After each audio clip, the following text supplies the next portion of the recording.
تعبت من العملة الثالثة والإفراطة وضياع المصاري وغيرها من المشاكل؟ لا تاكل هم. تطبيق شام كاش هو الحل.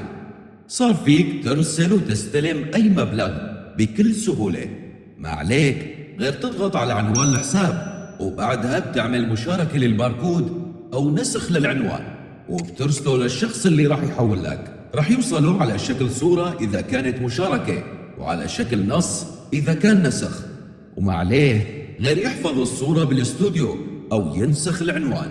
وبعدين بيفتح برنامج شام كاش وبيضغط على إضافة حساب، وبعدها بيختار نوع الإضافة، إما صورة أو عنوان، وبيضغط على عرض الحساب وبيعمل إضافة.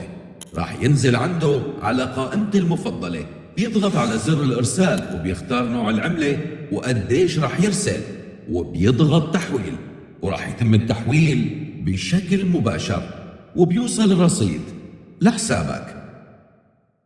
مع شام كاش سهولة وأمان.